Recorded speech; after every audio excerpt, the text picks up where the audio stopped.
مين قال ان الجمهور رافض موضوع السير الذاتيه؟ الجمهور مش رافض موضوع السير الذاتيه ابدا في حد ذاتها، بدليل ان هتكلم عن 3 اعمال اتقدمت، والثلاث اعمال ناجحه جدا، والثلاثه كان لكل واحد منهم مدرسه خاصه في التقديم والتمثيل. انا هتكلم عن اول عمل اللي هو كان ام كلثوم، اللي مثلت فيه صابرين دور ام كلثوم، وابتدت انها تلعب على جوهر الشخصيه والاداء الرصين، وبالتالي نجحت فيه. من نفس المنطلق ده اتعمل مسلسل إمام الدعاء للفنان الكبير حسن يوسف، ونجح برضو في الشخصية جدا، وبالرغم ان الشخصية بتاعت شيخ الشعراوي كانت معروفة ومعاصرة للناس والناس كلها عارفاها، فكان صعوبة ان هو يقدم شخصية يعني معاصرة للناس، بالرغم من المواصفات الشكلية للفنان حسن يوسف ما كانتش قريبة من الشيخ الشعراوي، ولكن هو كمان اشتغل على جوهر الشخصية، ويمكن قربه ومعايشته للشيخ متولي الشعراوي هو اللي خلاه يقرب من تفاصيل في الشخصية. النموذج الثالث هو نموذج كان ليه مدرسة خاصة في التمثيل، جمع ما بين جوهر الشخصية وتقليد بعض الحركات والإفيهات اللي كان بيقوم بيها يعني صاحب العمل الأصلي، زي أبو ضحكة جنان للفنان أشرف عبد الباقي، وده كان واحد من أنجح وأشهر الأعمال اللي قدمت سير ذاتية. أشرف عبد الباقي ساعتها طبعا مع حفظ الألقاب للكل وقتها استطاع ان هو يقدم الشخصية من جوهر الشخصية، ويستخدم كمان بعض الحركات اللي هي محفوظة في أذهان الناس، ويقدم روحها.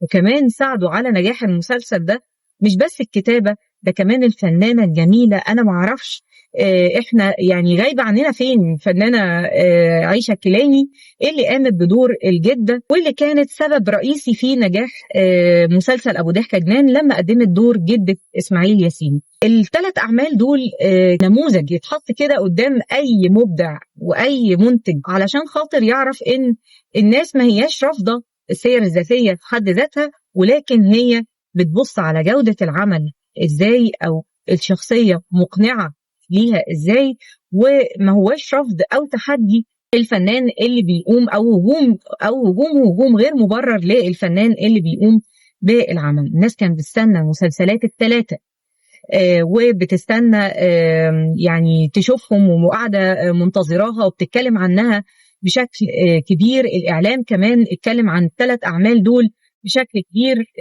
وكانت أعمال لغاية دلوقتي يمكن احنا لو شفناها مرة واحدة، لكن لغاية دلوقتي لسه في الذكاء.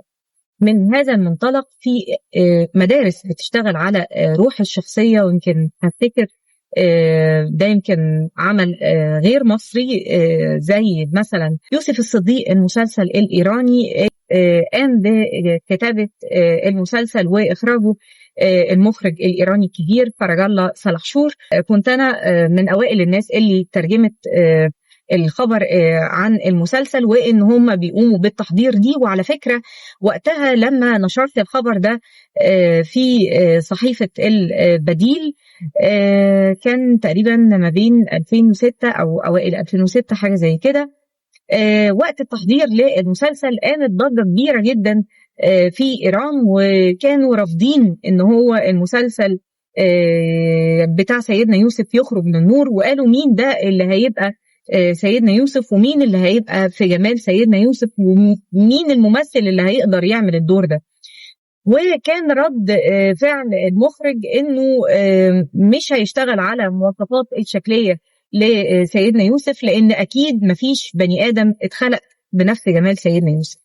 ولكن كان الموضوع ان هم كانوا يشتغلوا على احساس الممثل ومدى اقناعه للجمهور، وده كان احد الاسباب الرئيسيه. انا ما بتكلمش عن موافقه الازهر، او انا بتكلم على ان اللعب على روح الشخصيه، حتى لو المواصفات الشكليه مش منطبقه، ولكن في منطلق تاني بيشتغل عليه الممثل في توصيل الفكره.